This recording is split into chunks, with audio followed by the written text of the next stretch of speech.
Okay, so it says that I'm live, which I hope is true. Um, let's see if I can get the screen share going.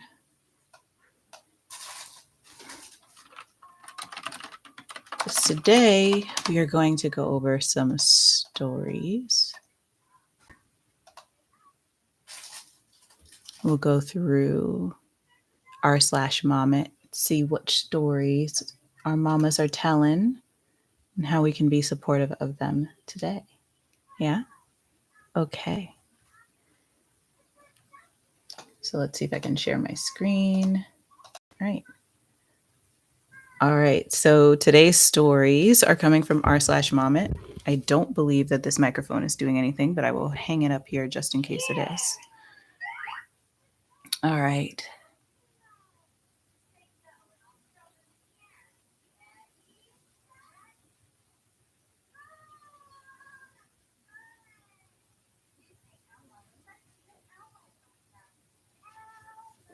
Okay, let's do a happy one first. So this one comes from It's Polka Dot Socks. And it says, I got one of those unicorn babies, y'all. He's 4 months old and an absolute dream baby. He wakes up and just hangs out in his bassinet, hooting and hollering, and just having himself a big old time. His smiles and laughs during diaper changes. Oh, he smiles and laughs during diaper changes. I've heard of these mythical babies, but my first two boys were not like this at all. The oldest is 3.5 and has so hard and was so hard and colicky. He's still really challenging. Our middle is almost 2, and while he was more laid back than his older brother, he still had his moments. I'm sure our new guy will make me pay for this somehow down the line, but for now, I'm just going to enjoy this little cherub. Happy New Year. Well, congratulations, Mama. Way to end your 2024 and start out 2025 with, like, I don't know if you can call it a bang, because, like, how are we responsible for the temperaments of our children? I don't think we really are. But what a joy to be able to enjoy the fruits of your labor and to have your child really just sort of come into their own and be pretty excited to be here on the planet and with you and his brothers. How cool. I bet, though, that a good amount of the experience of this kid and the way that you're showing up with him is probably feeding into just how content he is and just how happy he is. So I wouldn't throw it all away and say, oh, well, he's just a unicorn. I'm sure he is a unicorn and so glorious, and that there's no difference that you can, point to between the way you are with your first or your second or your third child.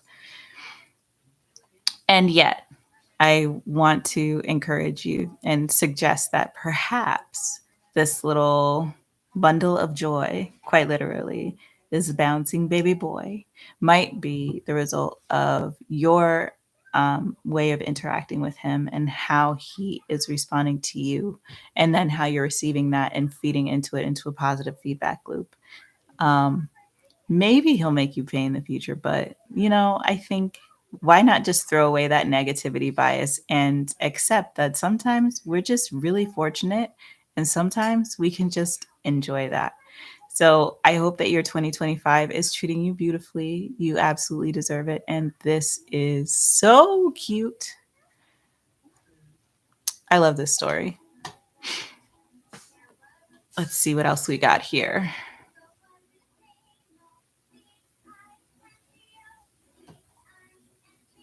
All right, we have Enthusiastic Loud story here next, and it says, It happened to me. My husband, 42, and I, 40, were out to dinner with our children, male 6 and female 3. The girl child fell asleep in the car, so she was still asleep and propped up in the booth, I'm assuming while she was asleep. I was playing tic-tac-toe with my son, and the waitress comes by and said two patrons split our bill and our meals were paid for. They left this note: Your family is a beacon of hope for the rest of the world. I was so stressed because I had to work on my day off. and felt like I was missing family time. This meant the world to me. Oh my goodness, two nice stories in a row. It's like it's the new year or something. Like we're kicking it off feeling really good. This is amazing. Congratulations, enthusiastic loud. I know that it sucks to have to work when you are off. In a lot of ways, I get that, especially in the literal sense, where actually just last year and 2 years ago on New Year's, I was actually out driving DoorDash. Yeah, I was out driving DoorDash, and doing Instacart, trying to like make ends meet and get, the promotions that they were doing for people who were willing to work on the holidays. So, yeah, it's nice when the world kind of pays you back in ways that you just can't anticipate but can't help but appreciate. So, I bless you. Thanks for avoiding my mouth that time. So, I hope that you know, I hope that that dinner was everything it needed to be and more. And it sounds like it was.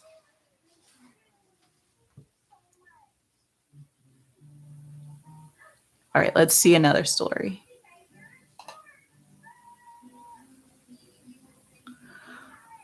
Let's see.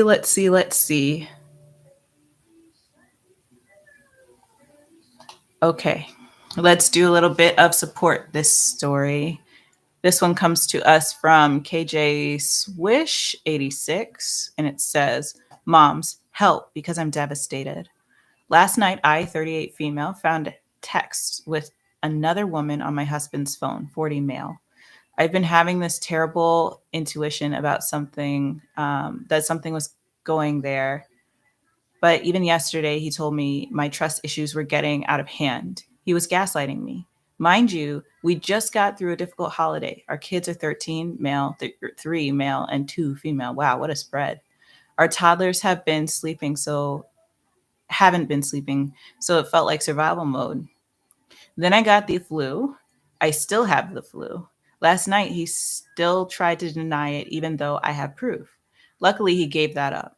So we rang in the new year with me in tears. Today, I get to try to find a lawyer. This weekend is my 39th birthday. He booked me a 2 night stay at a beautiful hotel close to home with a spa. Guilt, maybe? We have been married for 15 years in February. We were planning a family vacation to Mexico. I just don't understand. The affair is emotional and happened about 2 weeks ago. That could be forgivable, yeah? But he lived with another woman 8 years ago, and he essentially let me to raise our oldest alone. He was 5 or 6 at the time. I was still in undergrad, and I failed most of my classes so I could take care of our son. He eventually came back, but we clearly didn't fix our issues. I'm devastated. My kids are going to be devastated. I don't know what to do. Oh my goodness. Well, first and foremost, I'm glad that you trusted your intuition and that you went ahead and dug in, and stayed focused on the facts. When people get caught being disingenuous or lying, in this case, or trying to make you believe something that is outside of reality, let's say, trying to use coercive control to get you to think a certain way, it can be extremely painful and difficult to keep yourself grounded in what's in front of you, especially when you care about that other person, can feel like your own reality is being torn apart just so that that person can sleep at night, look you in the eye, kiss you, and not feel like a dirty piece of crap. Um, I'm just spitballing here. I don't know. But the thing is, you stood strong. And even though you rang in the new year with tears, those tears are going to be spread out over seeds of truth, honesty, perseverance. And you are not any less because of it. If anything, you're going to turn out to be in a way better place because you took the time to question what was going on and push yourself to be present for that truth, even though the truth was oh so ugly. So, first and foremost, just your bravery for sticking it out and hearing the full truth and pressing for and demanding that full truth is super commendable. You don't deserve to be treated that way. No one does. And as far as what you do, I mean, maybe he's giving you these gifts because he doesn't want the marriage to be over. He just wanted to be able to have his cake and eat it too. A saying my sister absolutely hates. And that, you know, for what it means and what people do, I hate, although I think it makes good sense. But, you know, he wanted to have the cake in his hand and then eat the cake in his hand and still have it be there when he was done eating it. And the thing is, it just doesn't work that way. You did everything the way that you could have possibly done it, like the best way that you could have possibly done it. You gave your family the opportunity to have an option for repair if that's what you want. But it sounds like this particular person that you're with isn't capable of dealing with whatever their issues are. And I say their issues because you're being very generous, I think, when you say that you both have issues together in this relationship. I think the issue is you are in a relationship with him, and that the other issue is that he is himself. But I don't see cheating as something where the other partner who's not doing the cheating can be responsible. Um, you know, the only way that you're responsible is that you're with them. And that's not your fault. It's not a fault. It's a decision that you made, I'm assuming out of love, right? The newness of your relationship coming back together and rebuilding what you thought was there on good foundation.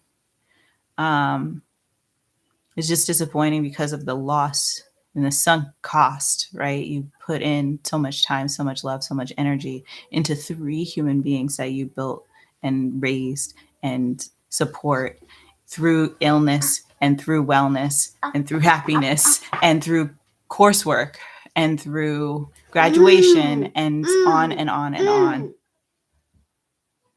And the bottom line is you should never have been left alone to raise the first one. Having two more must have been because of, you know, something going right. And it doesn't obligate you to deal with him beyond the night that you realized what happened.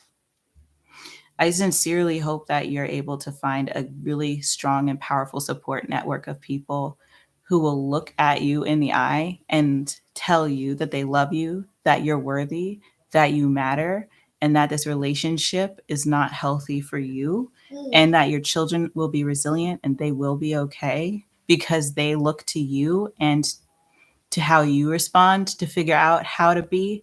And as long as you're able to find your resolve and your resilience and whew, your reserve, your resolve, your resilience, and your well-being in the face of this, nothing can take it from you, and nothing is going to force your children into a place where they're less well off as a result. Their wealth and well-being is rooted in the investments you make in yourself. So take the time to make those investments and find the people who will believe in you and believe you. Because no matter what you decide to do, whether you stay with your husband or not,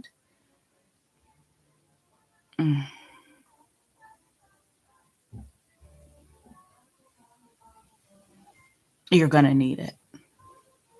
You're going to need that internal empowerment to deal with this, no matter what it is that you choose to do. Oh, look, there's somebody online with us. Hello. So hopefully you're enjoying the stories. If you have a story that you want to share, go ahead and put it in the chat and I will read it.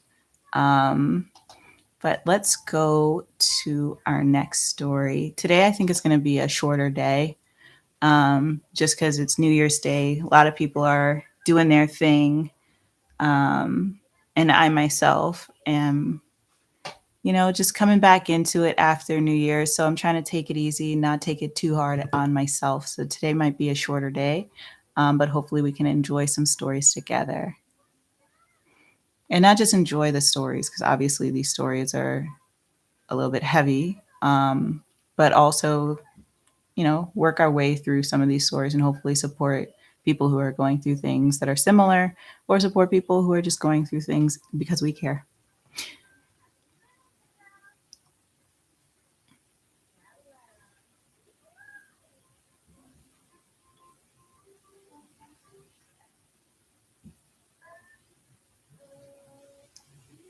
Ooh, okay.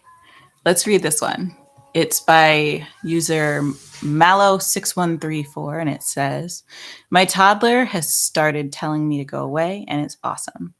I didn't realize how wonderful it would be when my 21-month-old started telling me, gesturing emphatically, to push away and say, no, no, no, that he wants me to leave him alone. I'm currently 39 weeks pregnant, and in the last week, I will be lying on the couch and on the bed, and I think, should I really check on my child? And I will force myself to get up and go check, and he will be playing independently, see me, and tell me to go away. Something has switched for him, and it's actually so wonderful knowing that he is content and will come get me when he needs or wants something and let me go back to resting on the bed. Maybe the small influx of new toys from Christmas has helped." Oh, well, that's sweet. Um, my daughter is 15 months. And while she hasn't gotten to the point where she says, no, no, no, go away, I want my private time, we do have some separate time that's just for her, or yes, or just for me or us together. Yeah. Okay, but you can't touch the mouse. Thank you. We do have time that's set apart that's either just for her, just for me. And yes, yes. Okay. Here you go.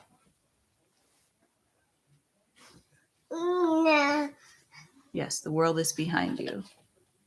Do you want the bowl or do you want milk? Because there's nothing in the bowl, but I can go get you one. You want to take the fork? You can take the fork. You want to play with the fork? There you go. The things that make her happy.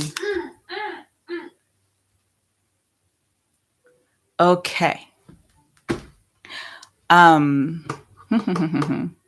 Yes. So as you just saw, she has me as home base. When she wants me, she gets me.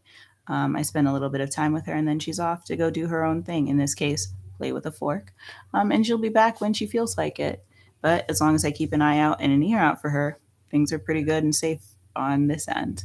And it sounds like you've come to a place where your child has even developed, a good bit further. Clearly, they're speaking a lot more than my little one is, and that's amazing. So not only are you getting the specific cues of being pushed, no, no, no, I want my space, but you're also hearing it, which is really reassuring. You know that it's not coming from a place of distress, but actually from a place of independence. And what a beautiful thing that is. It says that you are giving your child enough of the emotional support that they need, that they're all right. And what a beautiful thing it is to pull out the resilience in your child, and then to see the fruits of your labor in front of you in that way. So that's absolutely beautiful. And I am so, so happy for you, Mallow6134. That was a shorty but a goodie. Let's see what else we got.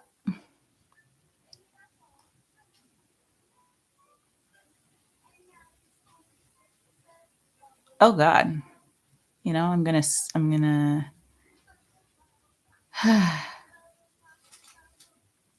I'm gonna read this one. So trigger warning, there's a bit of what I would say is domestic violence embedded into this story. I haven't read it yet. These are all stories I'm reading with you all right now in the moment. But I'm guessing that there's something ugly underneath this particular story. It comes from Throwaway, Am I the Asshole Bakery. My husband thought our 4-year-old was being a brat, so he stabbed 4 of her birthday balloons. I'm slightly freaking out because I want this man out of my house. We're separated, but still cohabitating, and one of the big issues is his temper.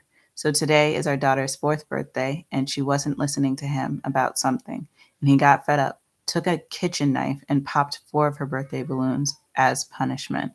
I thought this was awful. He thinks I'm overreacting. Our daughter was sobbing. She's fine. She's fine now, but I'm still shaking and I can't tell if I'm overreacting or he went way over the line. He keeps saying things like, "So we're just going to act like I shot the cat all day." And when he tried telling me he was right and I was wrong, I ignored him and he goes, "Well, I see where she gets it from. I'm so sick of this man." Well, this was a short one and an easy one to respond to because no, no, you are not being the asshole. Um, I don't care what a 4-year-old said. Here's what we don't do. We don't take kitchen knives and use balloons as proxies to stab things in front of the children with. Okay. We don't use menacing behavior to manipulate the behaviors of our children and to manipulate the ways that they think. These are things we don't do. Okay. You didn't need to stab a cat. The point was to terrorize your child. There is no other point. She won't learn a single thing from the brute violence that he exhibited in front of her. And the fact that he doesn't see it as that tells you everything you need to know about how unsafe your children are in the same space as him, because it's not about their physical safety, although it might also be because, and I can't stress this enough, a grown man went to go get a kitchen knife and bring it to where his child was so that he could swing it at an inanimate object. I don't care if he doesn't think he's capable of doing violent things. There is not a full deck of cards upstairs. He's not firing on all cylinders. And I don't mean intelligence wise, I mean emotionally and psychologically, there is something missing in that man, because that is not something that you do when you have all of your faculties. So whether he's too stressed out to parent and needs to take a step back and recharge because maybe he's capable of better, then he needs to damn well do that yesterday.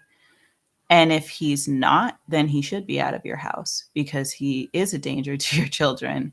And it doesn't matter if it's not physical, because psychological damage is just as bad. Emotional damage, yes, is a meme, but it's also a real thing. We don't want our kids to be scarred because of our own behaviors and our shortcomings in our self regulation. And your daughter's learning about what regulation is acceptable in a way that's very automatic right now. So if for no other reason, get him out of your house because you don't want your daughter to marry someone who will do that, because she'll be used to someone grabbing a kitchen knife and it being okay. And the fact that your dad or her dad, right, wouldn't stab her doesn't mean that her future partner won't. And I'm not saying that to sound like a doom and gloom type. I'm actually saying this to try to encourage you to go with your gut, because it sounds and feels over like an overreaction if you listen to the man who stabbed a balloon in response to a 4-year-old not listening to him. But you're not the one who's off, okay? No matter how committed he is to saying you are not the one who is off. That is not normal behavior. That is not healthy behavior. That is dangerous behavior. And the fact that he attributed it to you tells me that he's also had negative thoughts about you and probably has wanted for some time to express his anger in a physical way. And he just used that as the excuse because it was a kid and a balloon. But I would be cognizant of the fact that he may not be done with his expression.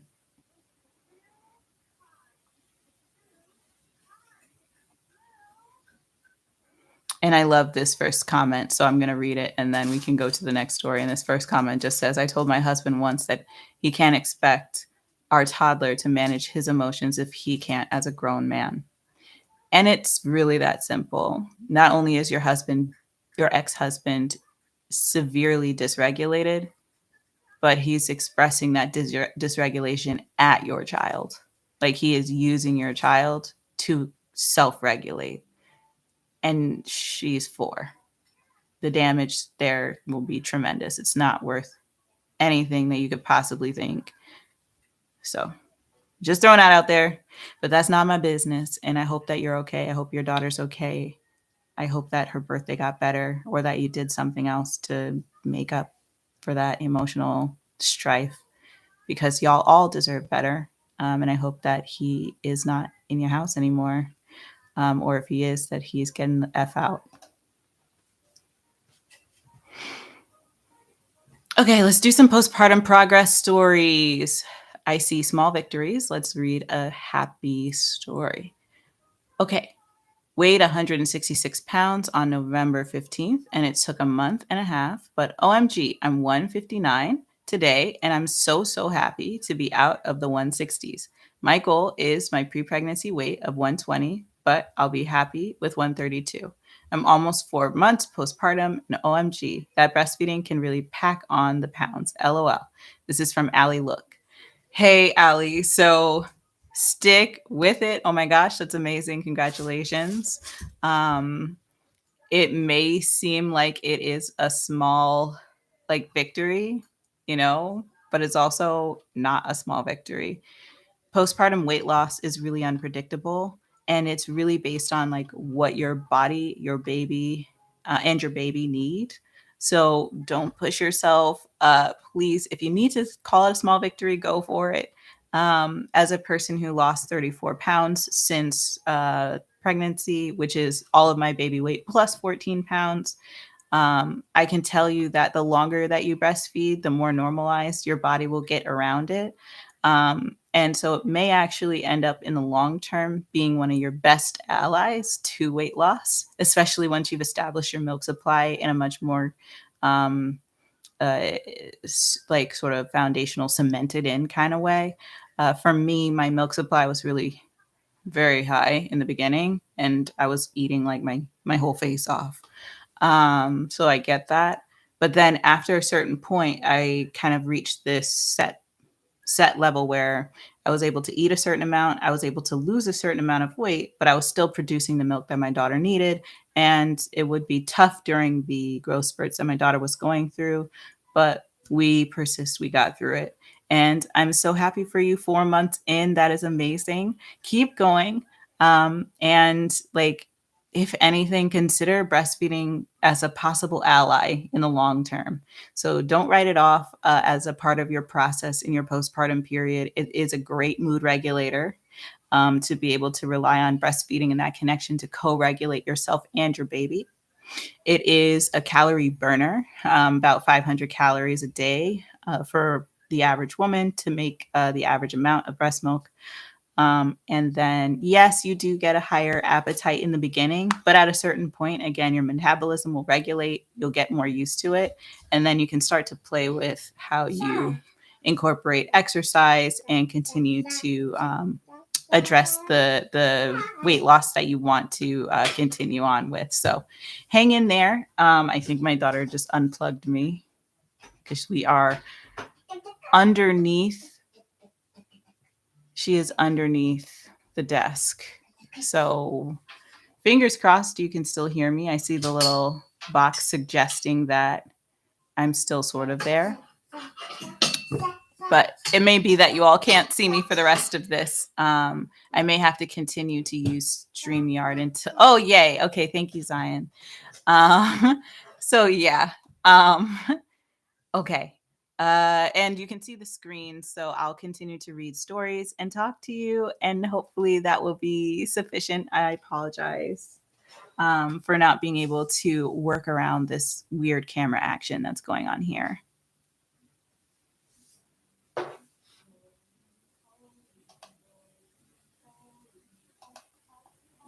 Okay. All right, so here's the next story. I feel like my body is failing me, mostly with my weight. So let's read this story. And depending on how it goes, this may be our last one for today's live stream. I feel like my body is failing me mostly with my weight. This is from Here for the Reads. Okay. Hey, so this is a bit of a vent, but also with the aim of hearing similar experiences. So I don't feel as much as though I'm going to lose my mind about how much my body is failing me. Some details. I am 1 week shy of 3 months postpartum with my second. I currently have two under two with a 17 and a half month age gap. So, what is that? About a year and a half age gap. Both were born via C section. I got pregnant with my first July 2022. At the time, I was 120, about 20% body fat. I'm only 5 feet tall. This was my general weight for the last few years pre pregnancy. After working hard to build muscle prior, I weighed less than 110 on a good day. I put on a lot of weight with my first 47 pounds while working out at least 4 times a week, doing CrossFit and walking or just being overall active until 32 weeks. 2 weeks postpartum, I was only down 13 pounds, which was pretty much just the baby, placenta, and the fluids. At 6 weeks postpartum, I had only lost 6 more pounds, which may have been loss of fluid retained from the C section. I resumed working out, slowly getting back into strength training and lifting every day for 13 weeks postpartum. From the 6 week to six-ish month mark, I only lost 5 more pounds. I exclusively breastfed my first, even though I struggle with supply issues. More on that below. Around the 7 month mark, the stubborn weight started to move a bit more. And between then and right around the time I got pregnant with my second, I lost another 12 pounds. I started my second pregnancy at 131 pounds, or at 13 pounds heavier than my first pregnancy, but ended at the same weight, currently sitting at 154 pounds, 13 pounds less from the delivery day, and my baby was almost 8 pounds. I resumed working out at 4 weeks postpartum this time around. My concerns. Outside of weight, just not moving, and it taking a serious toll on my emotional and mental health, I once again am having supply issues. This time started out way better than my first. My supply was ample. Baby was putting on weight very well. With my first, it was a constant struggle and caused a lot of anxiety as he was always on the low end of the healthy weight range. I had enough milk to have a small freezer supply and was able to give my first few ounces in a cup daily. At 6 weeks postpartum, my supply completely plummeted. Up to this point, I was exclusively breastfeeding on demand with use of a Haka and an occasional pump here and there for the freezer supply. The way my supply dropped was a telltale sign of what happened with my first, which was early return of my period despite breastfeeding. At exactly 7 weeks postpartum, my period returned.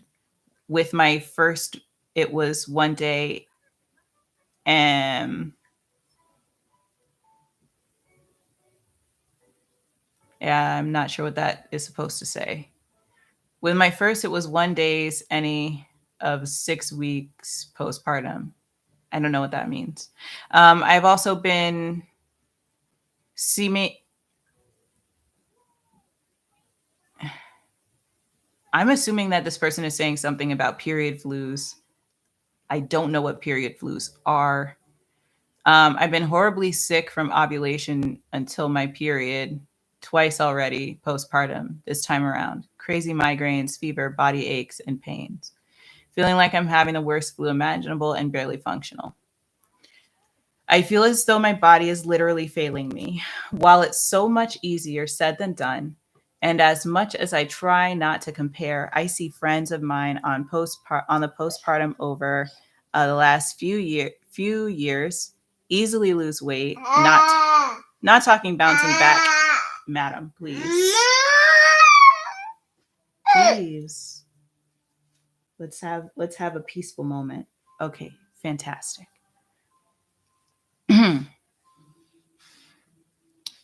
So she says not bouncing back, but, and then I got lost because my eyes had to go away from the screen. I have experience in nutrition and fitness coaching. Okay, let's go back up because that's not where we were.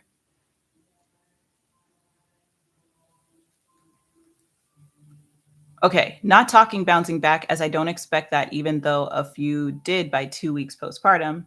No issues with milk supply, even from those who decided they didn't want to continue to breastfeed for a plethora of various reasons. None of them, even those who stopped breastfeeding, have had their periods return so early in postpartum, and none seem to be dealing with a period flu, crappy immune system, or getting sick at all.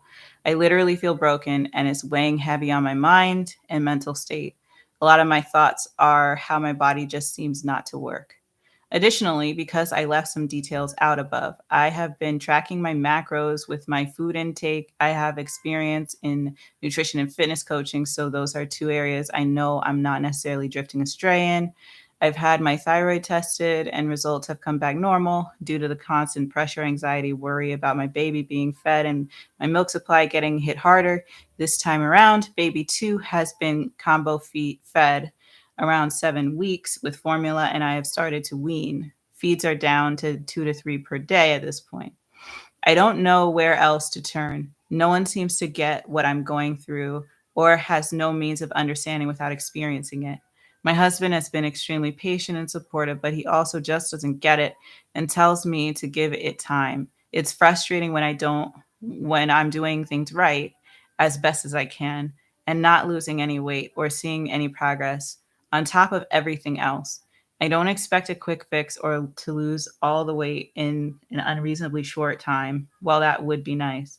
But seeing even a few pounds progress here and there would make a difference. It was hard the first time around, but there were small losses and movements in the right direction. This time I have not lost even a pound. It's beginning to consume me. Oh, mama. So I'm just going to straight up put my response as a video to this comment in Reddit, I think, because you deserve like you need to know what I'm about to say to you. Okay. So I'm going to walk all the way back to the beginning.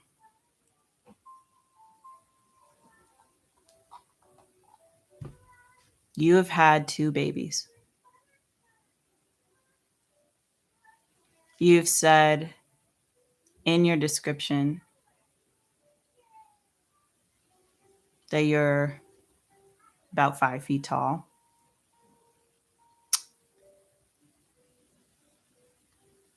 And we're at a healthy weight for your height when you started your pregnancy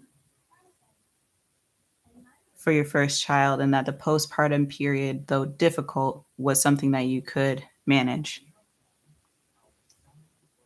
And that the second pregnancy, and I'm using broad strokes for the beginning, but we'll go deeper. The second pregnancy has been much more arduous with very few indicators that would help you to see that you are getting any progress. And the people around you that you see who are probably similarly situated to you and built similarly to you and live similarly to you are experiencing a very different process in their postpartum periods.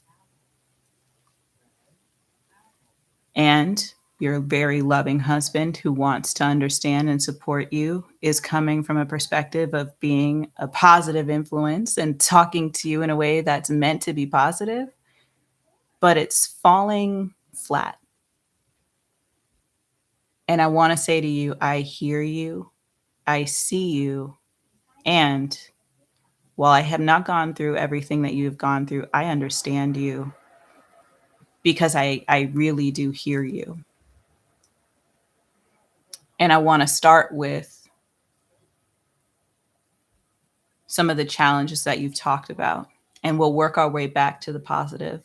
We'll work our way back to finding an anchor that can allow you to find just a safe harbor for this postpartum period. And then I ask you to consider joining me on this YouTube channel so that we can stay in touch and stay connected, because I'm actively in this postpartum period myself.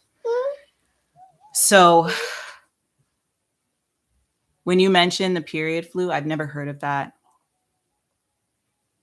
but it sounds like something that I experienced. I just have never heard of those words. When I started breastfeeding my daughter, there were periods where I would not feel very well. I had pretty bad headaches, where I felt like I was getting sick, but I wasn't actually sick. Beyond the fact that like I just had that general sense of malaise, you know what I'm saying? So it was not the best feeling. And we did our best to work our way through it. And just like you described, it was just something that would come up when you didn't expect it and stick around for longer than you would think it would. Now, you mentioned that you started getting your period almost immediately postpartum. So I'm assuming that after you gave birth to your child, you passed all of the fluids and all of the blood and uterine tissue and all of that at our uterine lining as you returned to like all of your organs going to the right places, right? And I'll tell you that I also immediately got my period. Like, and I was also exclusively breastfeeding. I was an overproducer. So I had a ton of breast milk and I got my period. And so when I would feed my daughter, it hurt like heck because I was still having those contractions while my uterus was getting back to its normal size. So I was getting period cramps and my body was still trying to get back to where it was supposed to, I guess, be like internally, just for my organs to go back to where they used to be. And it was feeling like, it almost felt like I was being punished somehow, right? Like everyone around me has a break from their period, not just for the pregnancy, but for a couple of weeks, right? They got to feel a break. They got to be in a place that felt normal. And the people that I was speaking with, they couldn't understand that. The people I was sharing this with couldn't understand that. My daughter's father, I wasn't in a relationship with, so I wasn't really going to talk to him about my postpartum concerns, especially not in the very early days of postpartum. So that just didn't happen.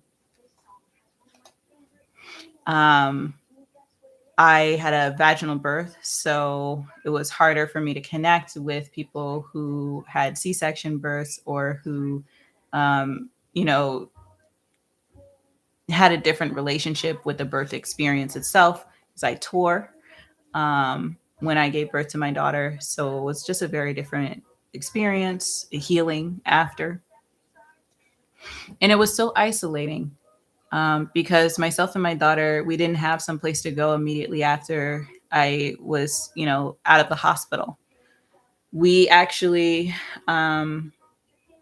lived in a hotel for 2 weeks after I gave birth for me to recover because I didn't have anywhere that I could go.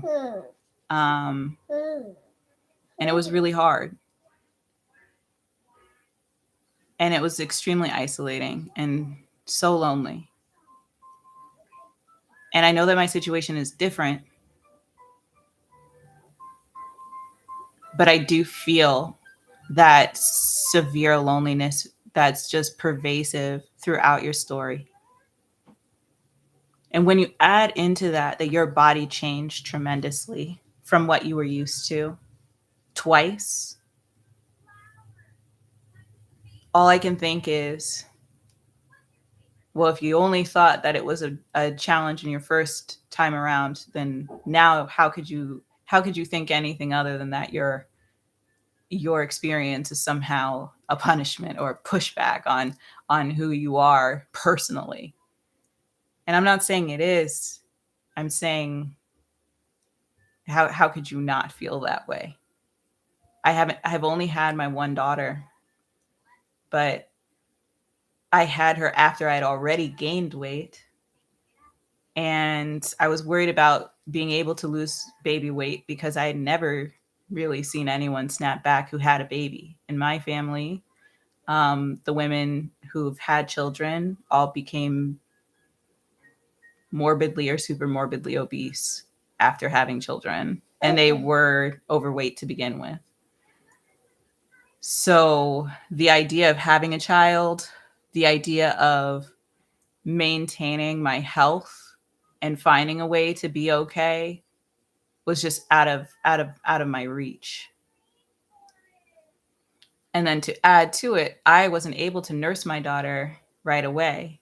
I was breastfeeding her, but I was getting pressure to formula feed her. I was getting pressure to do all of these different things.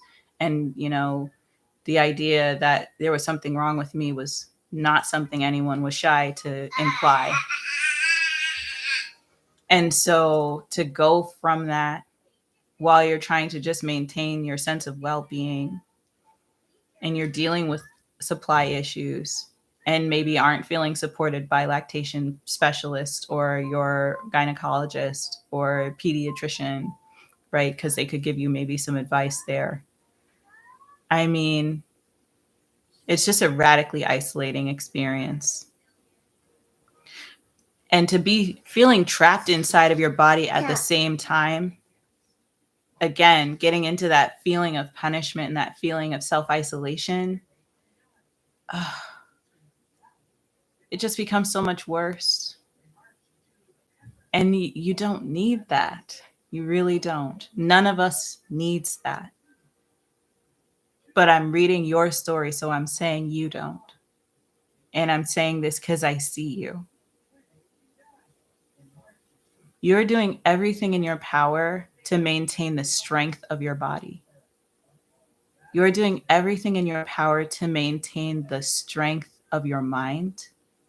And you are doing your best to maintain a fortitude to stay social, to stay connected with your people, to be a good wife or partner, to be connected to the people with whom you share commitments, whether it's, whatever work you do, whatever groups you participate in, your friendship circles. And you're just doing so much more than you need to, and perhaps so much more than you ever should. And I say that because I started out at 216 pounds when I gave birth to the day I gave birth to my daughter, and was about 208 immediately after, which again was like all the guts and gore that come out when you give birth to a baby, plus the baby weight, like literally the weight of the baby.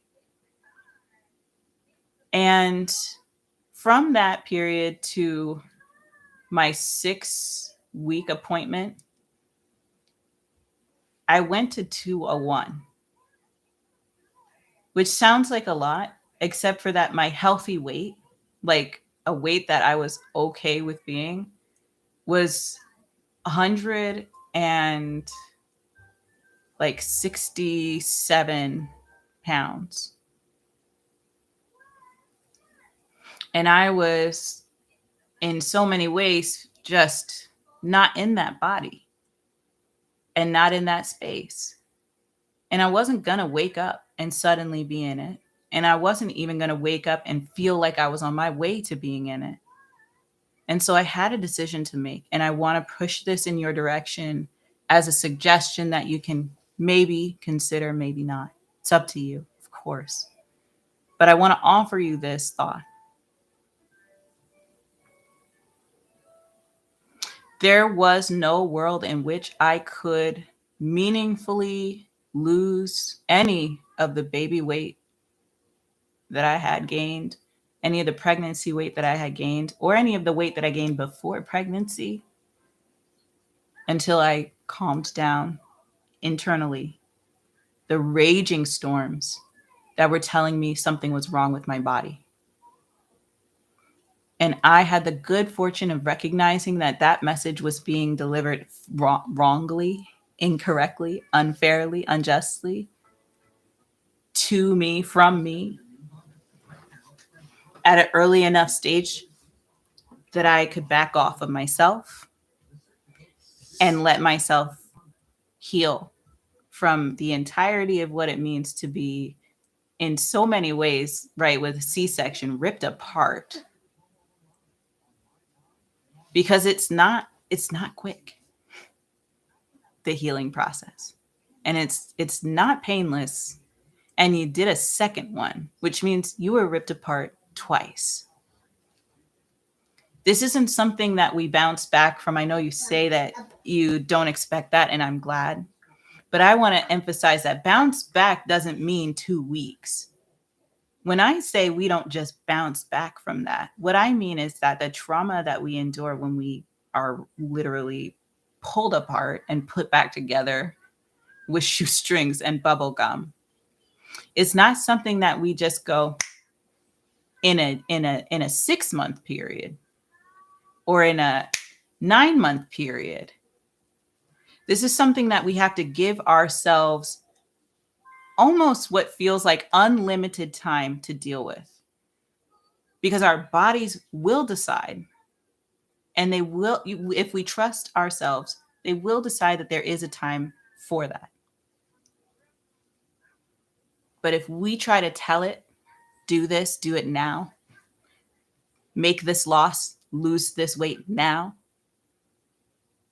it's almost as if we're promising our body that we will be harsh to it. It's like we're promising our bodies that we will not treat our bodies well. And our bodies deserve way more respect and credit than that.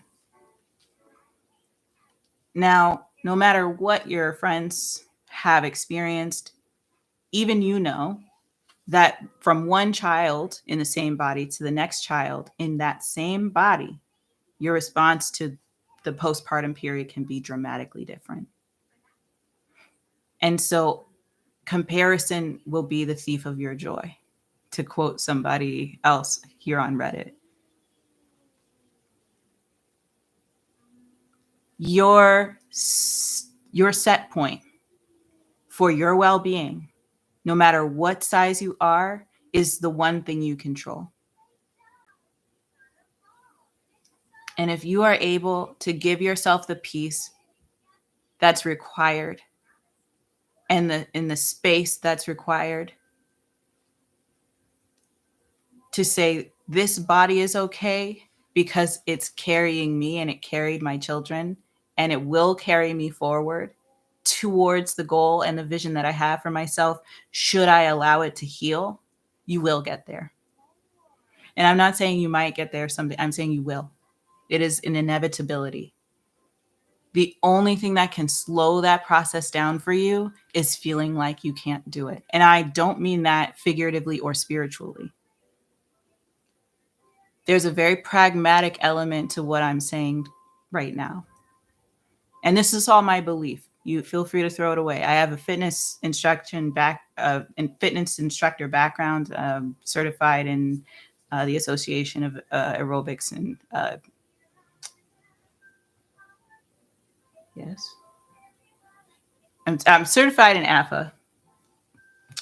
Was a Zumba instructor for 10 years. Learned a lot about nutrition as a person who lives a vegan lifestyle. So this is all stuff that matters to me. I wouldn't give you advice on this, but I just want you to know where it's coming, where my thought process is coming from. It's from a professional standpoint, as yours is. Also being informed by your research and understanding. But biochemically speaking, our hormones, right, and our place of stress can be a determining factor for whether or not we lose weight, no matter how much we eat or don't eat.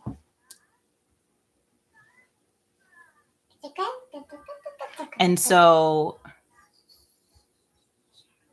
my only advice, besides please join us, because I'm still on my journey as well, and we can do this together. We really can do this together. Is if you can, if you're able, to try and find a place of peace inside of you that accepts who you are and has just enough room to say, where I am is not a reflection of whether or not I can reach the version of myself that I am striving towards. Where I am today is not a version of myself that prevents me from seeing the vision of who I wish to be. The strong woman who has a, firm, fit, and full body, whatever that looks like. You're capable of doing whatever it is that you set out to do. And if you do it in a way that's healthful and that acknowledges your own deservingness of well-being, you're going to feel so much better internally, but also people will look at you and go, well, how did she do that and have so much peace and tranquility and well-being through it? I struggled, and they'll be envious of you. You have all of the tools. That's not a question. It was written throughout your concerns. It was written throughout your details. But this one phrase, that your body is failing you, I urge you to consider taking that phrase and saying to yourself, in what way is my body failing me? I want you to list it out, all of the ways that your body is failing you.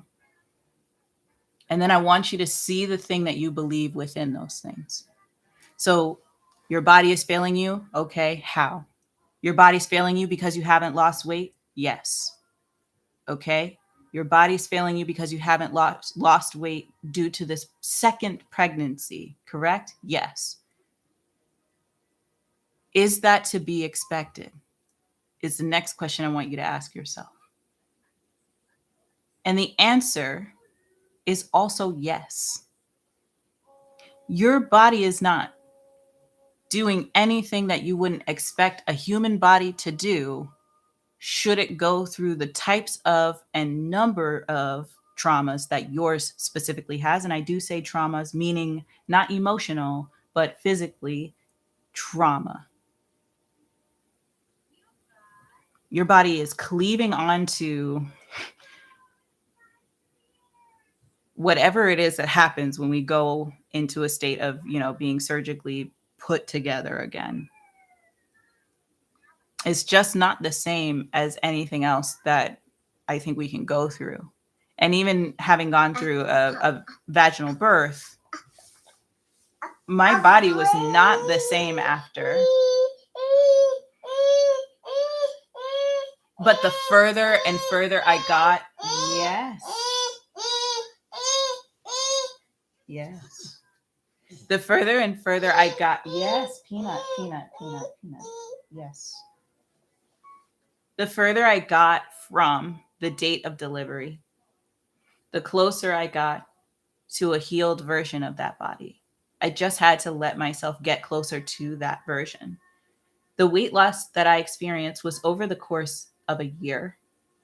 I didn't lose the baby weight that I had gained, or the, goodness gracious, I'm terrible with math, but from 216 to 196, which was the amount that I had actually gained during my pregnancy.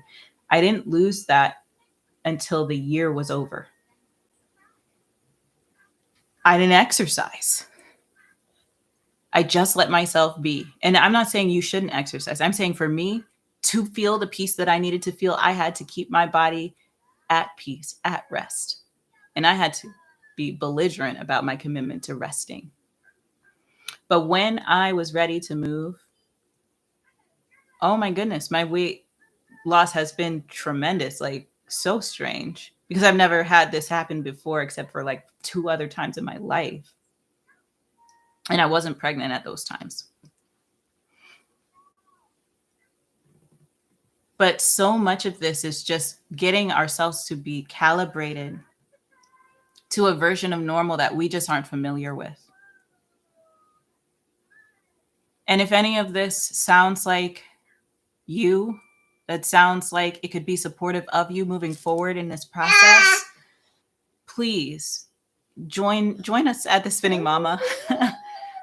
Because that's what we're about. That's what we're here for. I'm here 3 times a week. So if you're ever feeling like, oh my gosh, write me, because I read everything. I'm still growing on this here YouTube thing. And I do these live streams, not only based on the stories that I see on Reddit, but also based on the stories that people submit directly to me. And we can think through these things together. This is going to be a community that's beyond just what I can offer from a motivational standpoint. There are going to be others in this community who can support you, who know exactly what you're going through to the extent anyone else can. And I want you to benefit from that. And I want others to benefit from that too. So if you happen to know other people who might be going through something similar, who would benefit from that community or who you'd want to be in community with, feel free to share that too. Your path forward it's not been determined yet. It's only been a few months postpartum for you in your second child. And you didn't have very much time between these children. You were pregnant, it seems, if I've got the math right, you were pregnant very soon after your first child.